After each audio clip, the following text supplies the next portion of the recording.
So you said that you wrote this novel, and especially Franny, as a response to books that you loved but didn't love you back, right? Yes. So what do you think is the way forward in terms of achieving better and more accurate representation of the demographics of our society and societies in general in literature? Yeah, so I also have a funny response to this question, because I don't think you can accurately represent demographics in literature. I think what any novelist should be trying to do is write about people. But so long as the industry is fair and open, so long as anyone from any background, any gender identification, any race, has a shot, if they have the talent, then you will get all of those stories. And so it won't be a case of having to fix a problem or to set out deliberately to reflect demographics. It will happen organically, and it will happen in a way that reflects humanity. The problem isn't that there aren't the stories to be told or the people to tell them. It's that we have a blind spot about which stories are important. And that blind spot has to disappear, otherwise absolutely nothing. We can have all, with the best will in the world, unless people are given a chance to tell those stories, they just simply will not exist. They won't be published. But when I'm asked this question, I always say then, that's not my problem. It's the problem of an industry that I don't have any control over. Things are changing rapidly, and I think they're changing because, and they will only change if people realize that it's commercially viable to give those stories a shot. Those stories do very well, and not just in the form of novels, but in the form of theatre and television and movies. We are seeing that. There's been a complete renaissance in the last couple of years.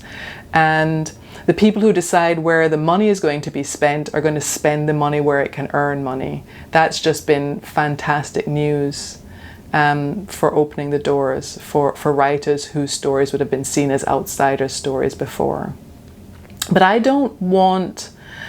really don't want, as a black female writer, and I always say the more adjectives you have, the less powerful you're seen as being. So already those adjectives put me into a kind of special category.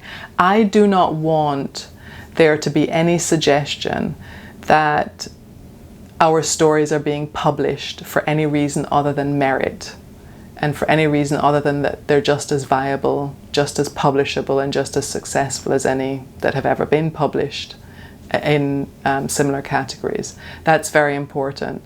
And I think that's what encourages me the most about what's happening, that there is real quality, there is real talent in the work that's succeeding.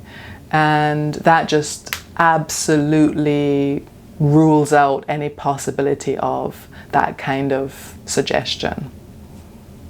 What has your experience been like while trying to get your work published?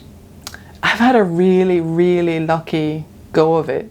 I feel like it's almost been incredibly lucky, like unbelievably lucky, from the fact that I signed with my agent before the novel was finished, to the fact that, you know, one of the first publishers it was submitted to offered for it within days of receiving the manuscript, to the fact that I absolutely love my editor in the UK and my editors in the US and Canada, and I've worked with them, you know, essentially seamlessly, it feels like. That we saw eye to eye from the beginning, that the book has been so well received. I haven't felt that any doors were closed. And that gives me some hope that if you have a story that you feel strongly enough about and you work hard enough to tell it and it's good enough, that the doors won't be closed. I mean, I certainly didn't. It was not my experience that there were any particular challenges to getting this novel published. Or to having it, to having a good reception for it. So, you know, I can only count my lucky stars, really. It's been amazing. That's wonderful. Maybe it's luck, maybe it's talent. Or maybe it's a combination of both. Because I think you do have to have a combination of luck and talent to get a novel published. You know, someone said to me when I was just starting out, you know, this is a 1 in a million thing that's happened to you, and it's true. I mean, you could be incredibly talented and still very unlucky, and I have many friends who are very talented and still waiting for that book deal. So there's a bit of lightning striking as well as working hard and being talented. It all kind of comes together. So any tips for aspiring authors? Yes, I mean, first of all, you have to have a little touch of madness. I say this, but it's true. I say it sort of tongue-in-cheek, but it is true. You have to be a little bit mad to kind of think about writing a novel, because it requires you to step away from your normal life for a while. It's also something that is a huge long shot. So you're sacrificing a lot of your time and energy to something that might never pay off. You have to really love it enough to do it, I think. But the most important thing, the thing I really wanted to be comforted by when I was struggling through the writing process myself, is to persevere, really, to keep going.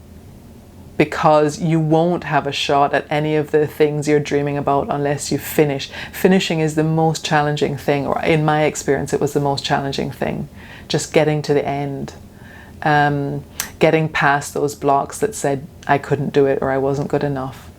And I remember actually when I was feeling that way, resolving that if I ever was lucky enough to have the book published, I would make it my mantra to tell other people who might be struggling to get through a manuscript that you just have to keep going even when it feels like you can't or like you don't want to.